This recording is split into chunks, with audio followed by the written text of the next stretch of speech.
Tchau, pessoal, dando sequência à nossa aula de escatologia, caminhando já para a parte final da nossa matéria, temos aí esse trecho em que apresentamos, né, na aula passada acerca de Apocalipse capítulo 13, quando a besta que emerge do mar é entendida a partir daquela profecia, daquela visão que está registrada no livro de Daniel, falando primeiramente acerca da estátua, né, as características da estátua, os 4 animais que ele vê com as suas próprias características, e a fusão dessas diferentes características vistas por Daniel em um só ser, em um só animal, que é visto pelo apóstolo João, que emerge das águas também, emerge do mar, tá ok? E que será o anticristo, a concatenação de todas essas manifestações de reinos de influência maligna, esses reinos humanos, tá ok? Que trabalharam, que batalharam contra Israel, que participaram de todo esse plano gigantesco, né, no desenrolar da história, vindo serem unificados totalmente nesse ser, que estarão debaixo da égide do anticristo. O 666, conforme está aí colocado em tela, que é a marca do seu governo, tá certo? O seu sinal, aquilo que será um ponto de divisão entre aqueles que aderem ao governo do anticristo e aqueles que o rejeitarem, tá ok? Aqueles que o rejeitarem, rejeitarão o sinal do anticristo. Aqueles que o aceitarem, aceitarão o sinal e estarão marcados aí para sempre debaixo dessa condenação. Então não temos aqui nenhum interesse em ficar divagando sobre o que pode ser esse sinal, se podemos interpretá-lo como o nome de alguma pessoa, ou ficar aqui fazendo especulações sobre como ele será aplicado às pessoas. João, na sua carta, diz que é possível de interpretar, porque é número de homens, e o que eu prefiro, a visão que eu prefiro adotar aqui, é que as pessoas que estiverem diante dessa situação saberão quando devem aceitar por quererem participar do governo do anticristo, por quererem se aliar a ele, ou rejeitar porque rejeitam toda a sua obra e rejeitam toda manifestação deste governo anti-Deus, esse governo anticristo. Então os que rejeitam, rejeitam porque são fiéis a Cristo, estão dispostos a ir até o fim na sua comunhão, na sua fidelidade. Os que aceitam é porque já rejeitaram e estão dispostos então a se aliar nas fileiras do anticristo. Então entendemos que esse parecer de João é no sentido de deixar muito claro que a aceitação negativa serão conscientes, tá certo? O número será algo inteligível, será algo que poderá ser compreendido por todas as pessoas, bem como será algo imposto, tá ok? Será colocado por meio de imposição. Então esta é uma marca do governo do anticristo, a imposição do 666. E finalmente temos a imagem ali sobre o vale de Meguido, né, sobre Ar Meguido, o local onde profeticamente é apontado como o local para a reunião das tropas, tá certo? Que então batalharão, marcharão contra Israel para o exterminar, dando ensejo ao momento em que Cristo virá com a igreja, juntamente com a igreja, resgatar, salvar, livrar Israel dessa intensa perseguição, pondo fim ao período da grande tribulação, bem como ao período escatológico da 70ª semana de Daniel. Então, seguindo mais adiante, vemos um pouco mais acerca da interpretação desta visão de Daniel. E conforme está em tela, essas duas revelações estão relacionadas ao mesmo contexto, mas foram dadas em situações diferentes. A estátua foi um sonho dado a Nabucodonosor, que foi acometido de esquecimento. Por isso Deus deu a Daniel primeiro a revelação do sonho e depois a sua interpretação. E veja que todo o contexto que envolve esta manifestação, ela está muito relacionada ao fato de de Deus mostrar o seu poder dentre aquela comunidade multicultural, tá certo? Multireligiosa, e aquela comunidade pagã de assolapadora maioria pagã. Deus mostrar o seu poderio através do seu servo. Então Daniel era o representante de Deus naquele lugar, e Deus usou o seu servo para glorificar o seu nome. Então o sonho que foi dado, a estratégia usada por Deus é fazer com que o monarca esquecesse do sonho que teve. Ele sabia que teve um sonho e que algo estava o atormentando, mas ele não se recordava do próprio sonho. Então, quando o monarca impõe aos seus magos que lhe digam o sonho que teve, isso saiu completamente da possibilidade humana. Isso saiu completamente da possibilidade humana. Então não houve, como os próprios magos disseram, não houve rei que tal coisa pedisse aos seus magos, aos seus astrólogos. Então tirou completamente do campo de possibilidade deles, da ciência que eles desenvolveram. Com isso, colocando Daniel no centro da situação, porque Daniel não tentaria interpretar, não tentaria trazer a solução a este enigma por meio de competências, de atributos pessoais. Daniel confiava no seu Deus. Daniel sabia que ele era servo de Jeová, servo do seu Deus, e que estava ali para glorificar o seu nome. Então foi exatamente essa postura que proporcionou que Daniel se humilhasse perante Deus e rogasse pela sua intervenção, pelo milagre. O milagre da revelação daquele sonho que o rei havia tido e que estava quase a causar, e pelo seu esquecimento, estava quase a causar a morte, a trágica morte de todos aqueles funcionários. Quando assim o faz, Deus traz a revelação ao seu servo, e isso traz sobre Daniel um grande diferencial em relação a todos os demais. Então Daniel foi aquele que teve acesso a um conhecimento que nenhum outro mago, nenhum outro astrólogo, caldeu, macumbeiro, feiticeiro, ocultista, espírita, nenhum outro teve acesso àquilo que se passou dentro da mente humana, tá certo? Um sonho que o rei teve, algo que se passou dentro da sua mente e que é vedado às demais pessoas, mas foi entregue a Daniel. Então Daniel, Deus revela a ele qual o sonho que o rei teve, Daniel revela o sonho ao rei, o rei confere que de fato era aquilo que correspondia àquela expectativa que estava dentro dele. E quando Daniel apresenta ao rei este sonho e lhe dá a interpretação, nos fornecido também a perspectiva acerca do futuro, a perspectiva. Então vemos aí a cabeça de ouro representando Babilônia, como já falamos, as características, o leão que futuramente será o leão alado, conforme a visão dos animais. Aqui estão representados os dois. Primeiramente, na visão da estátua, a cabeça de ouro, está sendo representando Babilônia. Veja que a cabeça é o comando de toda a situação. E Babilônia não de uma forma por acaso, não por acaso, Babilônia é apresentada como a cabeça pensante de toda essa estrutura.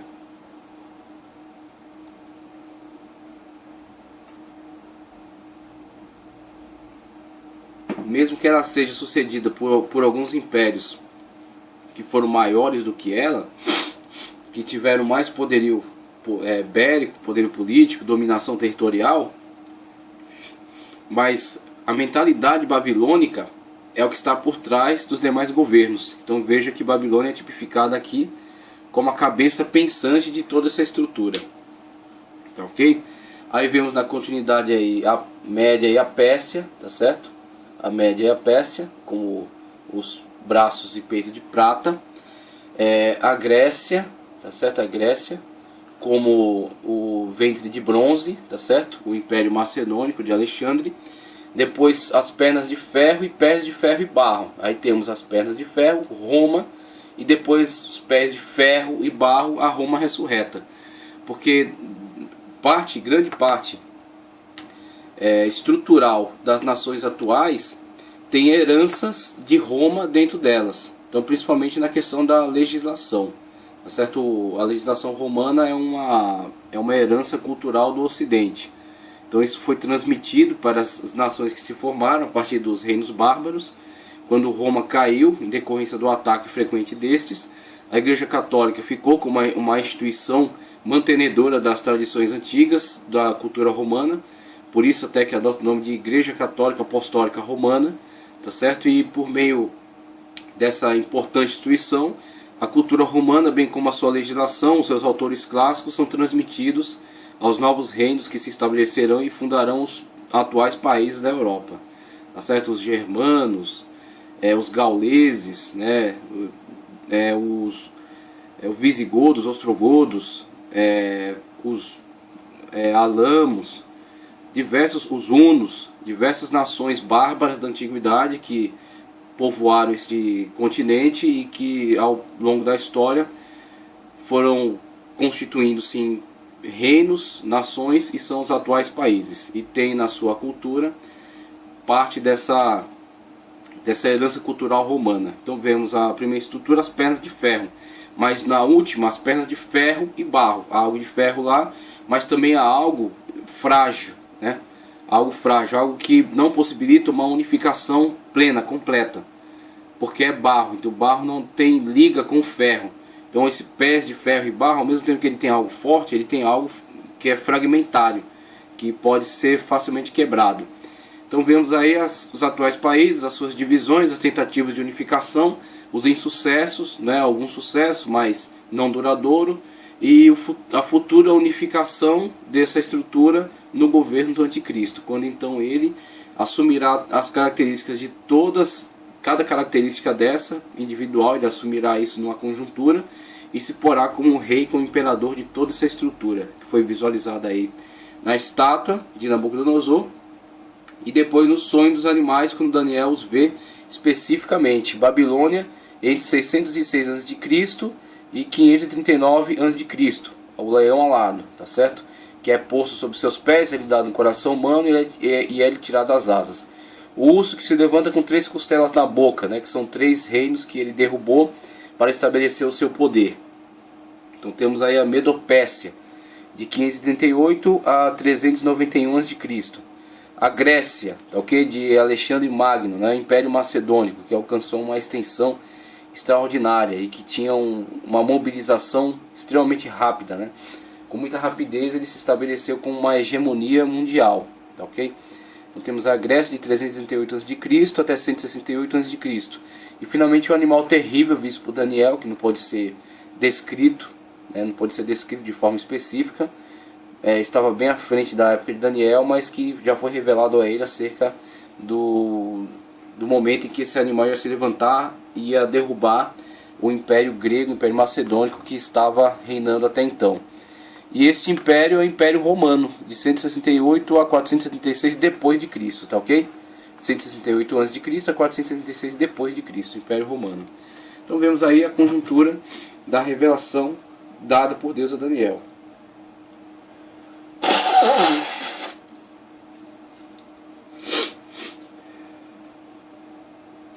Depois vieram as visões dos animais, e ambas são revelações de Deus a Daniel, falando acerca das sucessões de impérios até a vinda de Cristo. A cabeça de ouro, que é o leão alado, Babilônia. Peito e braço de prata, que é o urso com 3 costelas na boca, que é a Medopécia. Abdômen de bronze, que é também o leopardo com 4 cabeças e 4 asas, a Grécia. Pernas e pés de ferro e barro, animal terrível com 10 chifres, que é Roma. E aí temos a unificação desses seres em um só, a concatenação, né, de todos aqueles seres revelados em um só ser.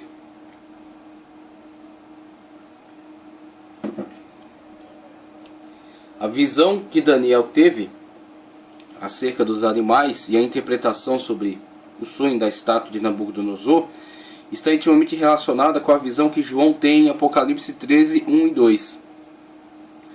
Todas aquelas características peculiares de cada animal visto por Daniel e que correspondem às determinadas partes da estátua estão presentes neste animal, ok? Nesse animal visto por João, que é na verdade a união de todos esses impérios sob um comando. A questão é a unificação de todas aquelas características particulares em um só ser, e este ser agirá sob a eficácia de Satanás. Tá certo? Corpo de leopardo, patas de urso, boca de leão, e a conjuntura inteira constitui um animal terrível, certo? Que é a Roma ressurreta. O animal tem boca de leão, pés de urso, corpo de leopardo, e esses 3 em conjunto formam um animal terrível que representa a Roma ressuscitada. Mais questões interessantes acerca do animal. Acerca do animal ter 7 cabeças, é o uso de uma importante simbologia que é frequentemente usada em Apocalipse, tá certo? Agora referindo-se geralmente a coisas sagradas, os 7 Espíritos de Deus, os 7 dias da semana que Deus constituiu, tá certo? Então são geralmente usadas para coisas sagradas, mas o anticristo, né, o diabo, no seu empenho em copiar Deus, né, em falsificar as coisas de Deus, ele com certeza não deixa passar a ocasião em apresentar-se portando essas características, tentando se colocar no lugar de Deus. 7 cabeças. Primeiramente, vê-se novamente a tentativa de se fazer empréstimo dos mistérios de Deus, pois os 7, que carregam o significado de perfeição e plenitude, colocam aqui a besta, o anticristo, e o dragão, Satanás, em plena harmonia com relação ao número de cabeças.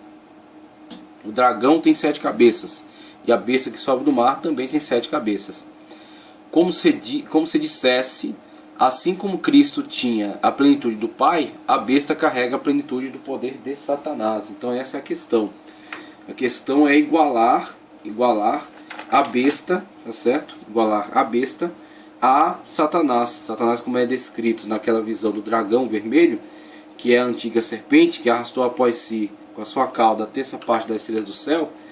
Também a besta que sobe do mar traz em si características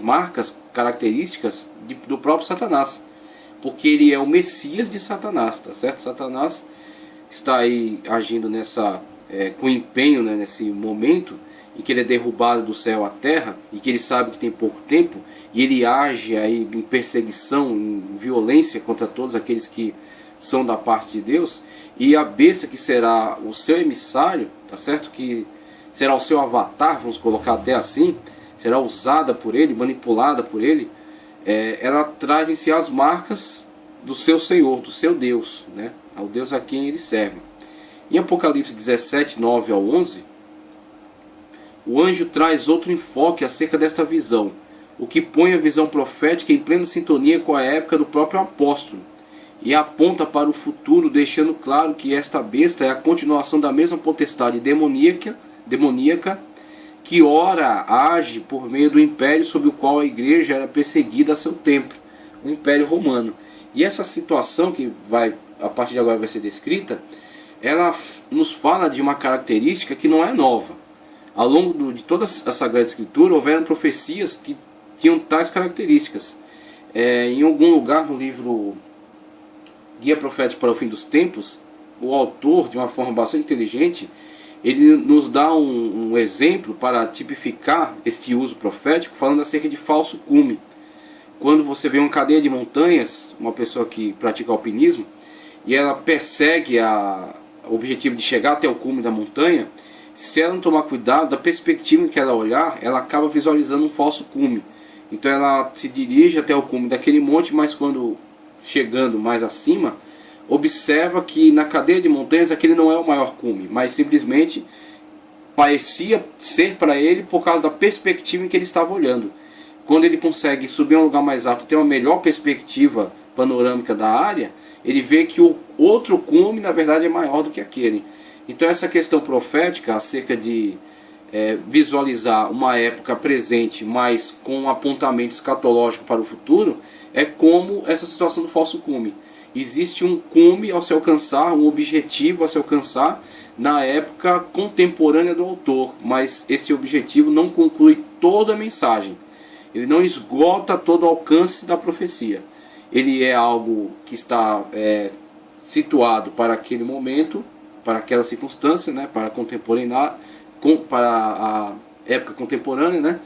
Só que ele tem também um alcance duplo, né? Ele tem uma perspectiva dupla para o futuro.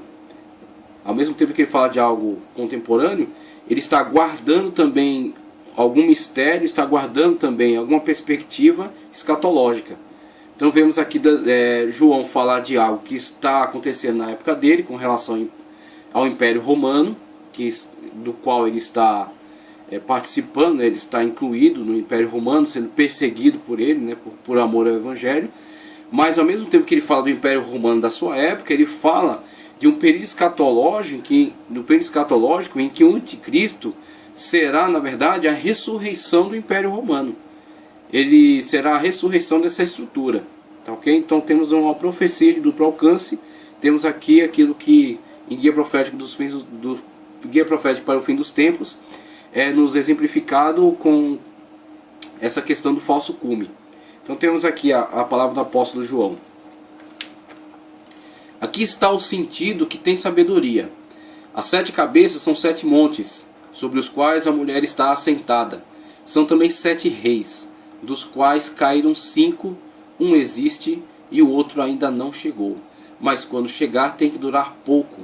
A besta que era e não é, também é o 8º rei, e procede dos 7 e caminha para a destruição. Na perspectiva da escatologia realizada, ou escatologia preterista, este aqui é um apontamento muito sério de que o Apocalipse é algo já realizado. Na perspectiva preterista, é dito até que não há nada mais a se esperar. Por quê? Exatamente por causa da interpretação errônea com relação à profecia de duplo alcance. O apóstolo João com certeza estava falando do Império Romano de sua época.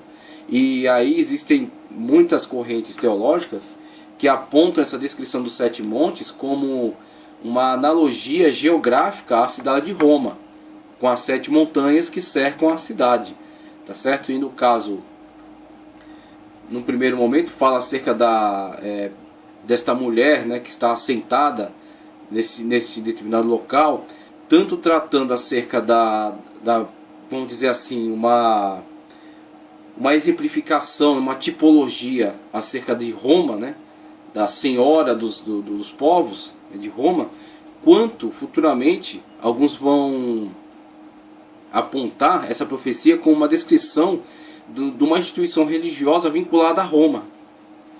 Então pode ser entendido como a própria Roma, por descrever, dar essas características geográficas, como pode ser apontado também, em algumas linhas defendem esse ponto de vista, uma instituição religiosa intimamente ligada a Roma.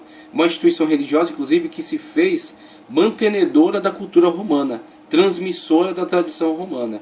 Tá certo? Aquela que, quando Roma caiu, diante do ataque dos bárbaros, foi a instituição que ficou de pé, a única instituição que permaneceu, e que foi a transmissora de todo o arcabouço de cultura romana aos novos reinos que se formavam. Tá, ok? Temos aí então a possível descrição da Igreja Católica Romana após a sua paganização, tá, ok? Não antes de sua paganização, quando eram de fato igrejas cristãs, mas sim após a sua paganização, quando torna-se então uma instituição, um braço político, um braço do governo. E mais questões aí acerca desse trecho.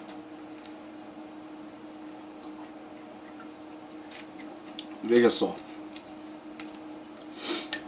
São também 7 reis.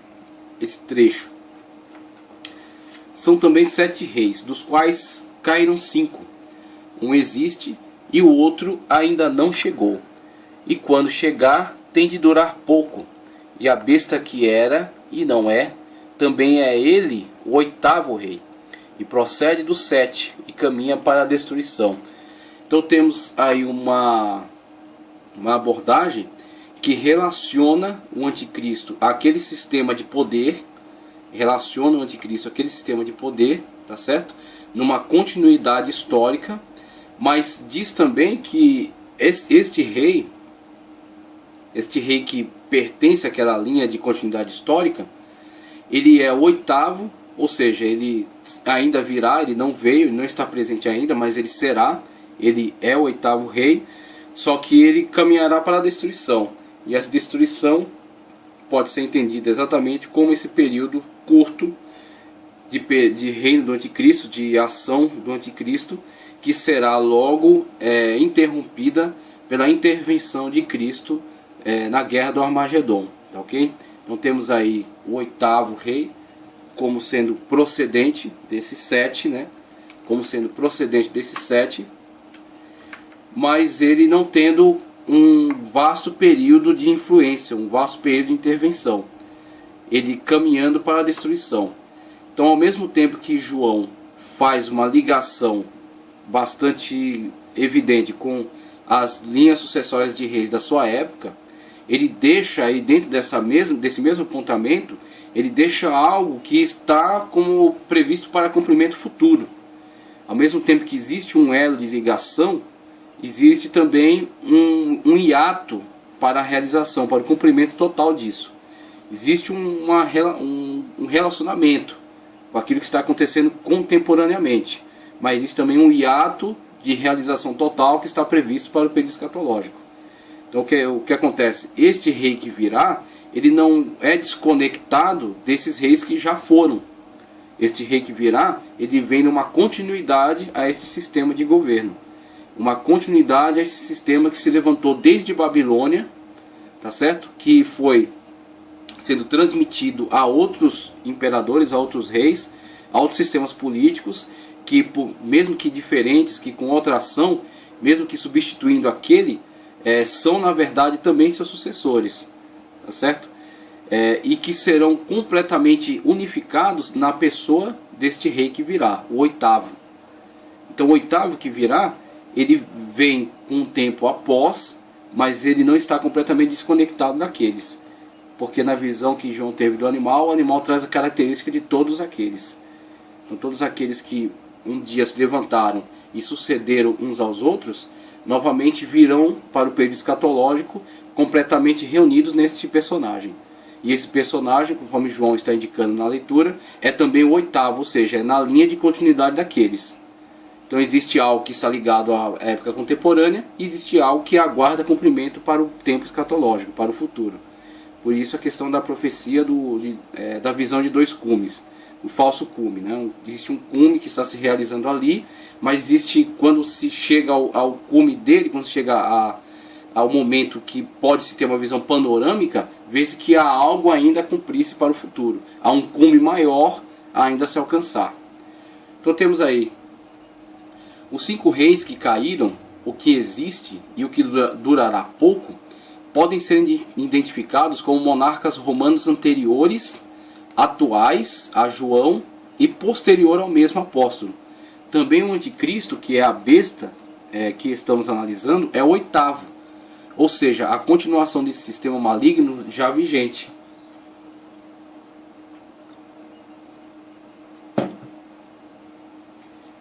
Não necessitando identificar-se como um César, como um Augusto, tá certo? Como um imperador romano, como um cidadão italiano, de forma alguma, porque nessa perspectiva não estamos tratando de estados, de países, estamos tratando de potentados.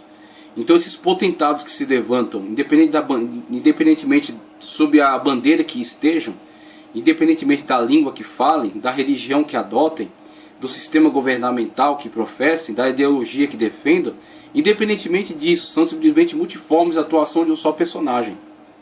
Não existe essa divisão tão aparente, né, aos olhos, mas na verdade falsa com relação à sua essência. Então é o mesmo espírito que atua em diversas frentes, trabalhando para um mesmo objetivo. Mesmo que atue de diversas maneiras, ele trabalha para o mesmo objetivo, que é reunir tudo debaixo do governo desse único personagem. Então ele atua de diversas formas, com diversas bandeiras, com diversas características, através de diferentes etnias. Mas ele está trabalhando e construindo uma plataforma que será unificada e será coordenada, governada, dirigida por um só personagem. Por isso que ele assume diferentes formas, mas trabalha por um objetivo comum. Tá, ok? Então, não é necessário que o anticristo seja da Itália para que ele seja um continuador desses imperadores, seja o oitavo, tá ok? Porque na verdade o que estamos falando aqui é do espírito que está por trás destes governantes, que levantou estes Césares e que levantará ainda o oitavo para o período escatológico. Então o que João está vendo na sua época são os Césares, são os imperadores romanos. Mas existe ainda um imperador que virá, ele está na linha de continuidade daquela política e ele será o oitavo, mesmo não sendo italiano, mesmo não sendo daquela região, mas ele está em linha de continuação com aquele sistema que estava vigente já na época de João, que permanece hoje e que virá ainda para o futuro, o tempo escatológico. Os 10 chifres que viste são 10 reis. os quais ainda não receberam reino, mas receberão autoridade como reis com a besta durante 1 hora. Têm esses um só pensamento e oferecem à besta o poder e a autoridade que possuem. Apocalipse 17, 12, 13. Este é o futuro governo da besta, na verdade uma ditadura absoluta e universal, com governantes sendo totalmente subjugados a ele. E aqui temos algumas teses de interpretação para esses reis, hipóteses de interpretação para os 7 reis. Então temos uma pequena lista de monarcas romanos. Desde 44 a.C. temos Júlio César, Augusto de 27 a.C. a 14 d.C., Tibério de 14 a 37 d.C., Calígula de 37 a 41, Cláudio de 41 a 54, Nero 54 a 68, Galba, Otto e Vitério nesta época entre 68 e 69, Vespasiano 69 a 79, Tito 79 a 81, aqui com Tito a destruição do Templo de Jerusalém, tá certo? Domiciano 81 a 96, as teses mais fortes aqui, João viveu nessa época, na época de Domiciano. Nerva 96 a 98 e Trajano 98 a 117 depois de Cristo. E as teses que trabalham em cima dessa questão são colocamos pelo menos 2 aqui, e elas propõem o seguinte, conforme a gente vai visualizar aí. Alguns teólogos como Wilson J.C. em The Problem of the Domitianic Date of Revelation, New Testament Studies, 39, página 39, aliás, capítulo 39, da página 587 a 605, da página 587 a 605, propõe a hipótese da abordagem desta passagem a partir da possibilidade de o livro ter sido escrito na época de Nero. Então esse teólogo ele parte do pressuposto de que o livro foi escrito na época de Nero, um pouco depois, sendo ele tido como o 6º imperador, e sendo Nero tido como o 6º imperador, sendo o 7º um governo breve, e o mesmo Nero retornando como o 8º, em consonância com a lenda do Nero redivivus, como a manifestação do anticristo. Então havia na época do Novo Testamento uma certa lenda que circulava entre muitas pessoas e também entre os cristãos, por causa da violência de Nero, por causa do governo absurdo, né, de Nero, das perseguições atrozes que esse imperador empreendeu. Havia uma lenda de que Nero retornaria no futuro como o anticristo, que ele seria ressuscitado e seria ele mesmo a pessoa do anticristo. Então, aproveitando essa lenda que circulava entre as pessoas, este autor parte do pressuposto de que João escreve na perspectiva desse entendimento, que João também compartilhava desse entendimento. Então, a partir dessa perspectiva, ele propõe a seguinte hipótese, né? Hipótese de interpretação para os 7 reis, temos a lista de monarcas que eu falei. Estes são também os 7 reis, 5 já caíram, e aí temos uma lista de 5 nomes, né? Júlio César, Augusto, Tibério, Calígula e Cláudio, tá certo? Esses são os 5 reis que caíram, nessa perspectiva adotada por esse autor, né? Por Wilson J.C. Então temos os 5 que caíram, teriam sido estes. Temos o que existe, na época do qual João teria escrito o Apocalipse, e o outro que Galba, Otto e Vitério, outro ainda não é vindo, e quando vier convém que dure pouco tempo, esse período de transição curta, né, entre estes monarcas, esse período de estabilidade. E aí temos na continuação, nos demais nomes, né, e a besta que a besta que era e já não é, e a besta que era e já não é ela também o 8º, e é do 7, e vai à perdição. E aí temos a linha de continuidade e a besta sendo o 8º, ou seja, aquele que virá no período escatológico após essa linha de continuidade. Ela vem numa linha de sucessão, mas não necessariamente ela vem naquela época, conforme está sendo abordada pelo autor. Ele está numa linha de continuidade, mas ele vem para o tempo escatológico. Ele vem naquela mesma linha de sucessão, mas ele está para o tempo futuro. Tá, ok? Então essa é uma das teses de interpretação acerca dessa lista de reis apresentada lá por João em Apocalipse. E a outra que queremos apresentar conforme a gente quer mostrar aqui.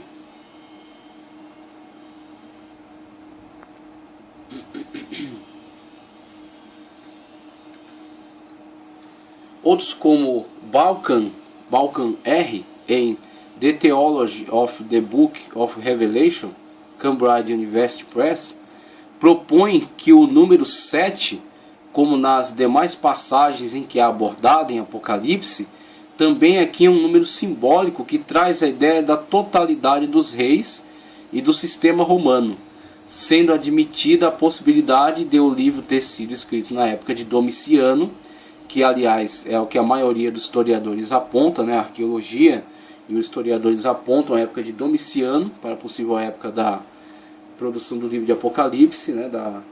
da visão revelada a João, na época de Domiciano, encarando a brevidade dos demais reis de Roma, sua queda e sua futura ressurreição no tempo do Anticristo.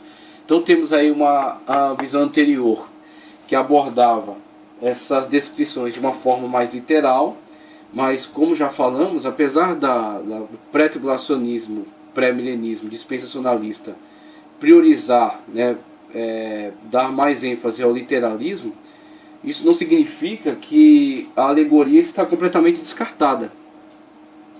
Em alguns pontos do Apocalipse, logicamente a alegoria é a melhor ferramenta de interpretação. Quando, por exemplo, tratamos acerca de Apocalipse 12, falando sobre o dragão vermelho e a mulher vestida de sol com a lua embaixo dos seus pés e grávida para dar à luz. Obviamente a alegoria é a ferramenta de interpretação. Quando falamos da besta que sobe do mar, logicamente a alegoria é uma questão tipológica, né? Os tipos representados ali e a questão da visão alegórica daquele ser. E aqui também a alegoria é uma possibilidade bastante forte. Então, conforme proposto por Balkan, na verdade o que não podemos nos apegar excessivamente a números e a listas, a sucessões, porque o que temos que ter é o seguinte, que João estava simplesmente colocando que o Império Romano, no qual ele estava inserido ainda na sua vida, estava sendo perseguido pelo mesmo, tem uma linha de continuidade anterior, tá certo? A sua época, o rei que sucederá, que terá pouca duração, ou seja, a instabilidade, insegurança, a queda do Império Romano, mas que não será a eliminação total, porque o Império Romano guarda algo para o futuro, para o tempo escatológico ainda, que é a vinda do Anticristo, numa linha de sucessão daqueles antigos imperadores. Como aqueles antigos imperadores vieram com uma dominação universal, o Anticristo também terá esta eficácia da dominação universal. Tá certo? E aí vemos a herança cultural transmitida por meio da instituição da Igreja Católica aos impérios bárbaros, os impérios bárbaros se levantando no futuro como os estados nacionais, tá certo? As nações de hoje, os países de hoje, e esse elemento cultural romano inserido dentro das suas legislações, das suas constituições, tá ok? E no futuro, o anticristo vindo como cabeça de todos esses impérios, cabeça de todos esses reinos, unificando todos eles debaixo do seu domínio, debaixo do seu poder. Então ele vem como que um sucessor futuro, um sucessor escatológico. E aí temos aí na visão de Balkan, esta lista de imperadores não necessariamente apontam um número específico no sentido de serem cronologicamente exatos, mas sim abordando a questão do 7 como uma totalidade. A totalidade dos reis que já foram, a totalidade dos sucessores desde a sua fundação até o momento próximo passado. Aqueles que antes do imperador que estava na época de João estavam no poder. Então temos aí um número primeiro, o número 7, são 7 reis, como a totalidade dos reis que antecederam, tá certo? 5 já caíram, aí João começa a identificar de uma forma mais precisa. Dentre a totalidade dos que já foram, 5 caíram.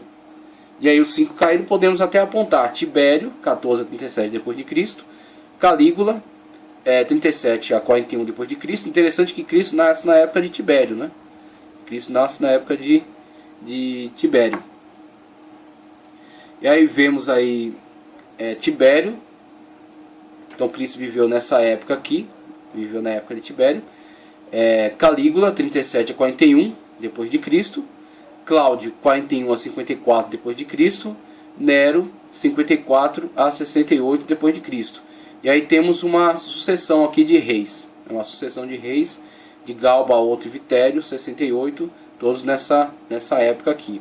Finalmente Vespasiano 69 a 70. Então, okay? Então temos aqui, dentre a lista de reis que já foram, João identifica alguns, uma certa sucessão de 5 que já caíram. Um existe. Desde que existe, podemos apontar de uma forma mais forte para Domiciano. Domiciano é mais indicado para ser imperador na época em que João recebeu a revelação e escreveu o livro de Apocalipse. Nerva, outro ainda não é vindo, e quando vier convém que dure pouco tempo. E aí poderíamos até indicar poderíamos até indicar Nerva, de 96 a 98, um curto período de reinado, né? E aí temos aí na continuidade, pelo menos segundo a lista, né, Trajano, 98 a 117, e outros ainda que sucederam. Mas passando a época de Domiciano, a época de Nerva, que é o que dura pouco, no futuro temos uma sucessão que não interessa mais a questão da revelação, tá certo? Não interessa mais a abordagem da revelação que João está nos transmitindo, porque na verdade quando João fala acerca do oitavo, ele está falando mais de um personagem histórico da época dele. João está situando os reis que antecederam como o número 7, o número de plenitude, totalidade, né? Essa é a abordagem de Balkan, tá ok?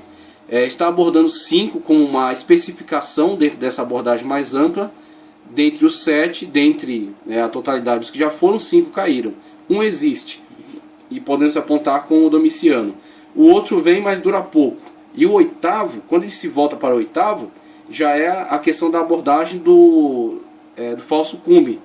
A abordagem do cume menor, que se realiza na época dele, mas que aponta para um cume maior, que deverá ser alcançado somente na época futura, na época escatológica. E este oitavo é exatamente a besta, tá certo? Que é do 7 e vai à perdição. A besta que era e já não é, ela também é oitavo e é do 7 e vai à perdição. A besta, linha de continuidade daqueles impérios, poder mundial, imposição, sistema de governo, como Roma teve, tá certo? Imposição das suas leis e o curto período de duração, indo ela à destruição final, que é a destruição apontada no período de Apocalipse, tá ok? Então essas são umas possibilidades aí para a interpretação da profecia de João acerca dos reis de Roma, sua colocação contemporânea e seu espaço, né, para cumprimento, realização total no tempo escatológico. Dando sequência, vemos aí. Por que o anticristo é retratado por essa mistura de animais? E qual o significado de cada animal ali retratado? A visão que João teve acerca do anticristo, retratando como uma besta de características peculiares, é na verdade o cumprimento da visão que o profeta Daniel teve há séculos atrás, e que agora tem parte de seu cumprimento se realizando diante do apóstolo. A parte sendo dirigida para o futuro. Parte se cumpre diante do apóstolo na sua época contemporânea, e parte é deixado como realização para o futuro, para o tempo escatológico.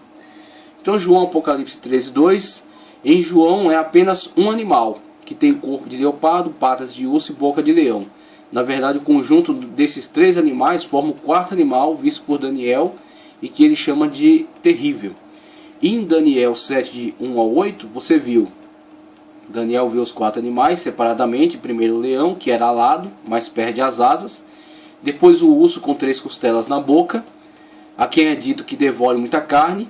O leopardo com 4 cabeças e 4 asas. E por último o animal que ele chama de terrível, e que tem dentes de ferro, 10 pontas, e dentre as quais levanta-se a ponta pequena. Tá ok? Então vemos aí essa característica da fusão desses animais, desses seres. E também a característica, já foi apontada a questão das 7 cabeças, e tem ainda a questão dos 10 chifres, tá certo? Na verdade, o que João vê é a evolução da mesma visão de Daniel.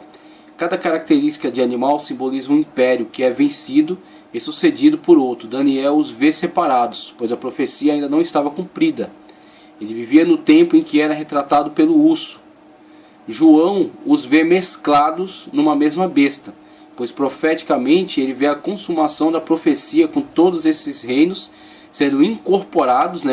Ele vê, inclusive, ele aponta para o futuro, para o nosso futuro, inclusive, né? Com o 8º rei que ainda virá, incorporados num só personagem que é a encarnação suprema de todos esses governos ímpios e seu Deus. Deus minúsculo, porque o Deus deles é Satanás, o Deus deles é o diabo. Primeiramente o leão alado, este é Babilônia, que na besta do mar figura, que a besta que sobe do mar, figura somente como a boca, que prossegue em blasfêmias contra, como a antiga Babel, que prossegue, né, no pronunciamento de blasfêmias contra Deus, como a antiga Babel. Aí temos o urso, é a Medo-Pérsia, contemporânea de Daniel, os reis medo-persas, né, inclusive depois vai ter a libertação do cativeiro através de um decreto assinado por Artaxerxes, um rei dessa conjuntura medo-persa, tá? Contemporâneo de Daniel, que devorou as 3 nações. Temos aí essa proposta de serem as nações Lídia, Babilônia e Egito. É possível que fossem essas nações da época, Lídia, Babilônia e Egito, tá ok? Então o cativeiro começou nesta época.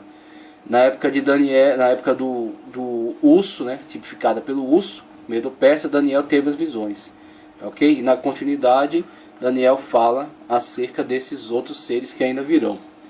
O leopardo é a Grécia, de Alexandre. 4 asas em referência à velocidade em que conquistou o mundo, e 4 cabeças, pois seu império se rachou em 4, foi dividido por 4 generais após a morte dele. Cassandro, Lisímaco, Ptolomeu e Seleuco, tá ok? 4 generais que dividiram o Império Macedônico depois da morte de Alexandre. A besta terrível com dentes de ferro e 10 pontas é Roma.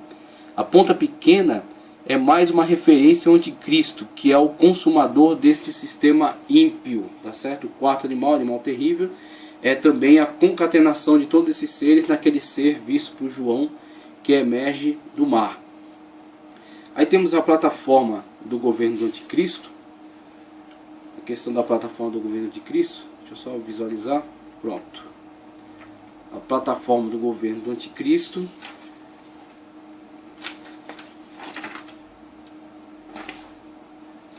Fazemos também aqui uma breve leitura.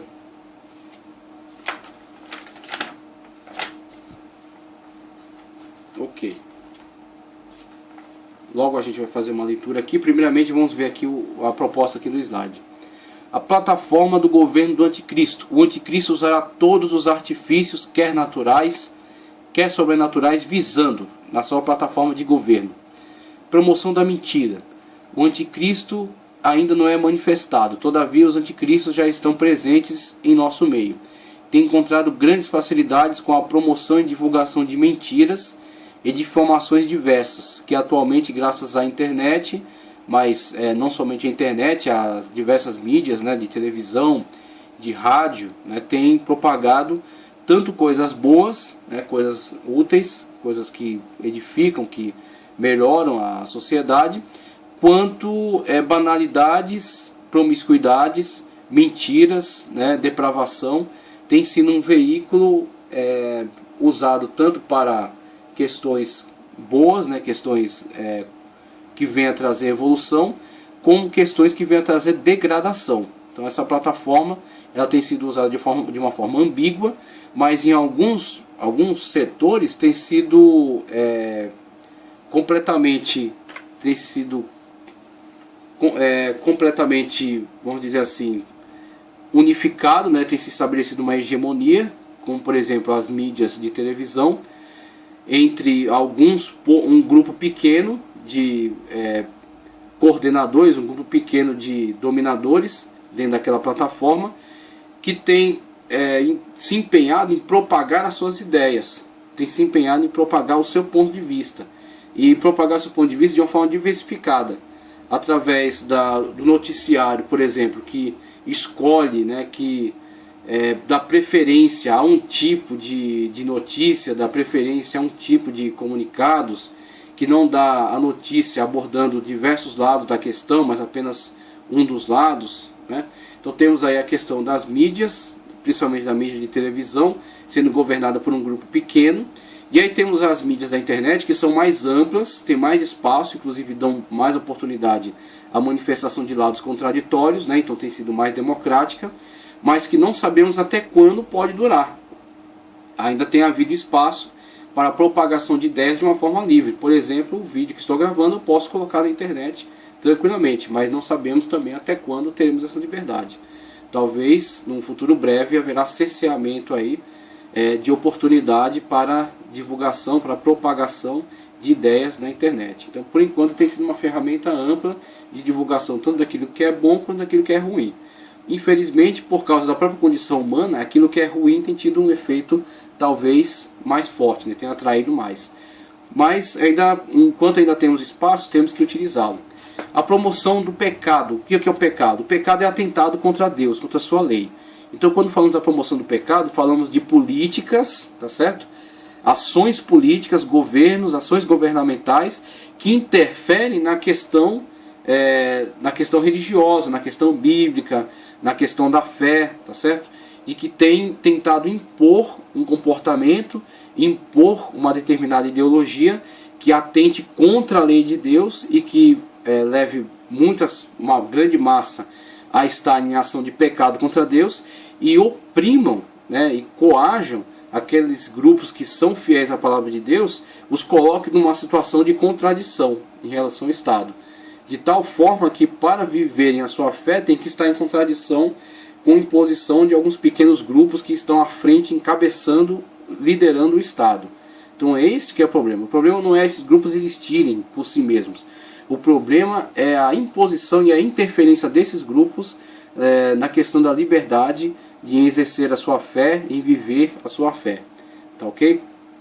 Somente um crente verdadeiramente morto, como Sardes, ou indiferente, como Laodiceia, não perceberiam que a igreja está na iminência da próxima e talvez a última grande perseguição, que tem como pontos-chave os problemas das novas políticas de desestabilização social. E aí temos as ideologias revolucionárias, as ideologias anárquicas, tá certo?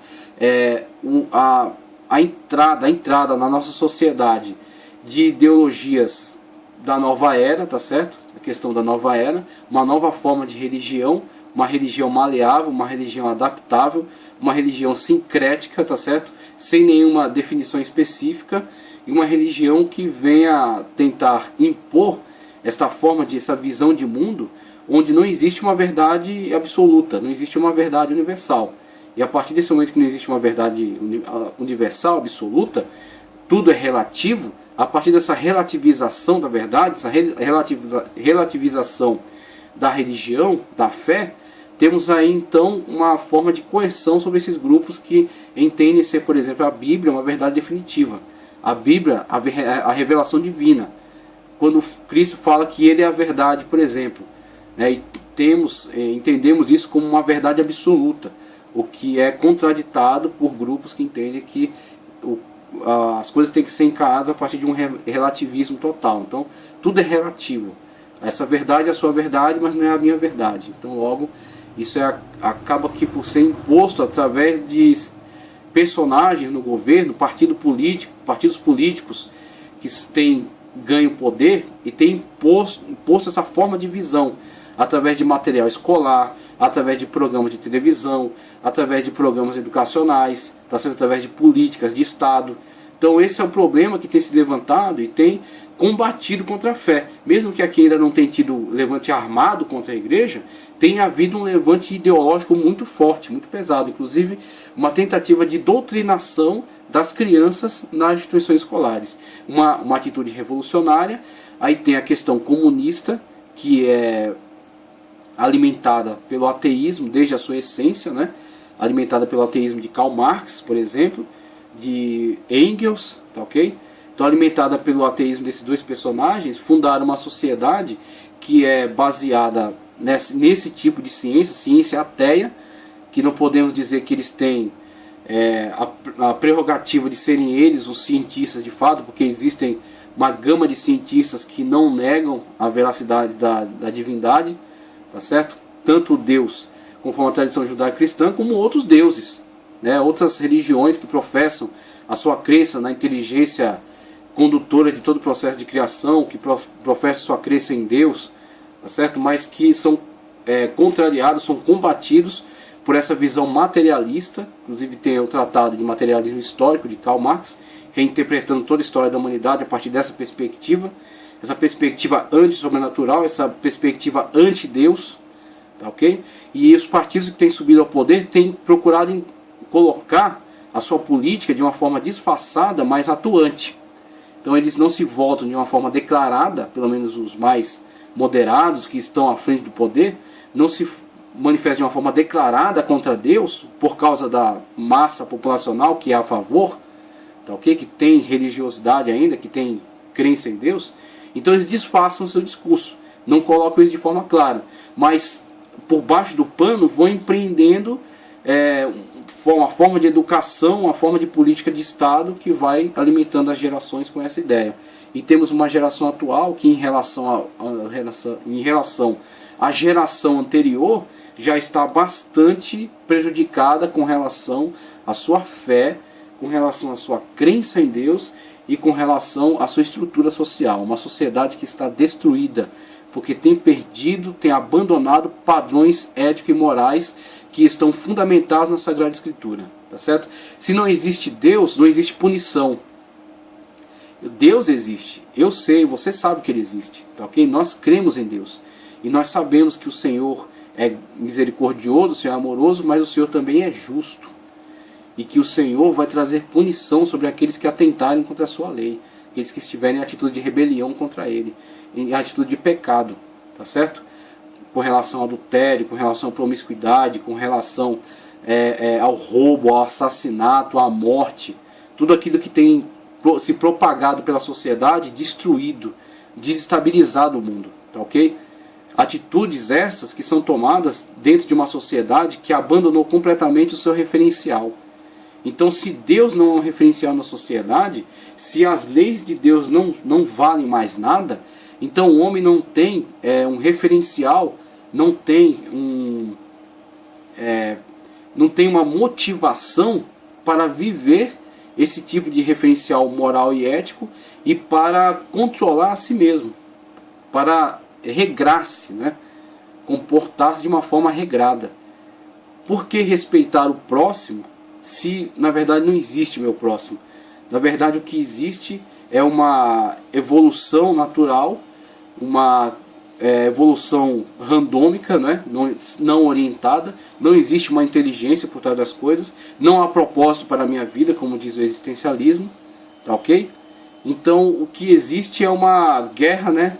Uma disputa entre as espécies, a luta de classe, que era antes a luta das espécies, tá certo? Essa luta entre as espécies vai dizer quem vai ser o continuador, e o continuador será aquele que se sobreporá aos demais, que se impõe aos demais, os extinguindo até.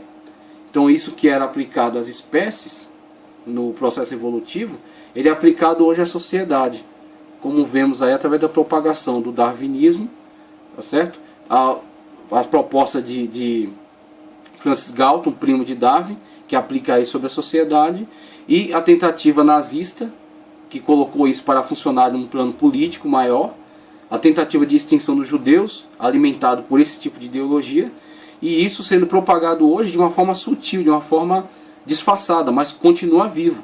Então temos aí grupos que se aproveitam de alguns problemas sociais, tá certo? De algumas necessidades, alguns desejos sociais, para propagar as suas ideias. Temos, por exemplo, os grandes partidos que se aproveitam da questão do homossexualismo para manipular esse grupo, dizendo que está os favorecendo, mas na verdade os usando para tentar impor a sua forma de governo, tentar impor as suas ideias de desestabilização social, essa questão revolucionária, tá certo?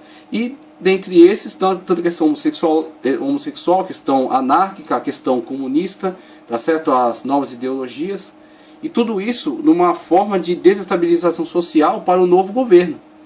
desestabiliza este governo, traz o caos, para que o novo governo sendo implantado, este governo traga esta falsa paz. Tudo isso está preparado, está sendo preparado, os anticristos estão trabalhando em diversas frentes para o próximo que virá.